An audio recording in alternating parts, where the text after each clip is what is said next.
7h, 9h, Europe 1 Matin. Le Club Culture d'Europe 1 Matin, le livre du jour, Nicolas Caro. On commence avec vous. Le vendredi, c'est toujours un grand classique, un livre culte. Ce matin, Virginia Woolf. Oui, Mrs. Dalloway, Virginia Woolf, que l'on redécouvre depuis quelques années, notamment grâce à son livre Une chambre à soi, qui date de 1929, mais c'est un essai. Il y a un regain d'intérêt pour elle. Elle avait un peu disparu dans les années 40 et elle revient parfois comme ça. Maintenant, elle est bien ancrée, tant mieux. Son chef-d'œuvre, Mrs. Dalloway, est réédité, inspire des livres et des films comme The Hours avec Nicole Kidman, Julianne Moore, Meryl Streep.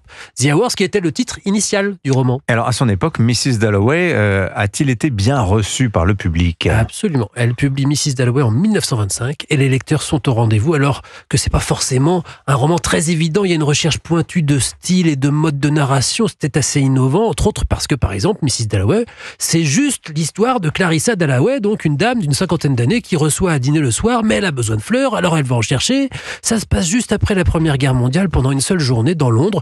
Faut avouer qu'on a vu des meilleurs pitchs. C'est justement ça, sa spécificité. Tout tient par le style et les pensées de Mrs. Dalloway qui observe le monde elle-même comme dans un flux de conscience. Elle repense à sa vie, ses choix fondamentaux ou non. Mais c'est comme ça, le public l'a suivi et elle a pu accéder à une reconnaissance très rapidement. Mais le destin est tragique. Oui, Virginia Woolf était menacée par la folie. Elle se sentait devenir folle d'ailleurs. C'est ce qu'elle écrit dans la lettre qu'elle a laissée à son mari Leonard avant de se suicider en 1941 à 59 ans en se jetant dans une rivière. Restent ses chefs-d'œuvre, dont Mrs. Dalloway.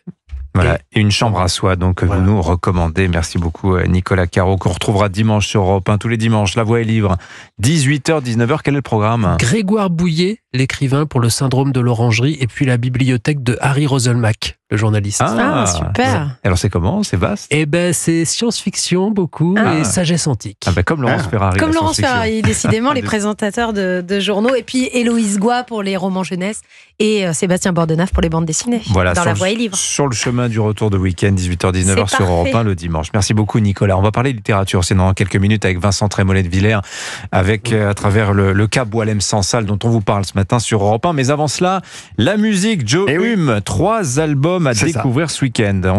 Par quoi commence-t-on ? Eh bien, un classique, souvenez-vous, il y a tout juste 20 ans, en novembre 2004, U2 sortait son 11e album, How to Dismantle an Atomic Bomb.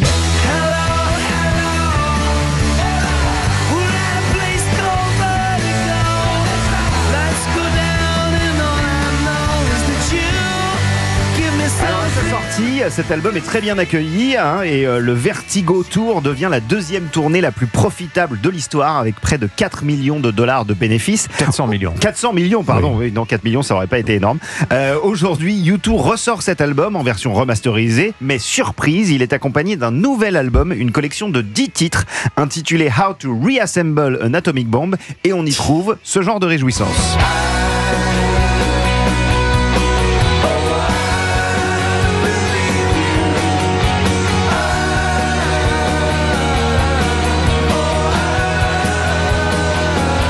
Ces nouvelles chansons sont issues des archives personnelles du guitariste The Edge et témoignent quand même de la productivité de U2 au début des années 2000, alors que le groupe revisitait les influences de ses débuts et que Bono encaissait la disparition de son père. How to Reassemble an Atomic Bomb, c'est disponible donc dès aujourd'hui en ligne, et les versions physiques, CD, vinyle, tout ça, ce sera le 29 novembre. Donc voilà, vous parlez pour les fans de U2, vous parliez de la tournée, justement, on enchaîne avec un live. Exactement, ça s'appelle Amour au pluriel et c'est le tout premier album live de Louise Attaque, enregistré en 2023 alors que le groupe célébrait ses 25 ans d'existence. On y retrouve des classiques évidemment, Alissa, Je t'emmène au vent, Les Nuits Parisiennes ou encore Léa, mais aussi des surprises comme un duo avec M, Mathieu Chédid sur une reprise de Encore et encore de Francis Cabrel. Le film qui passe, le même film qui passe, t'es toute seule au fond de l'espace et t'as personne devant.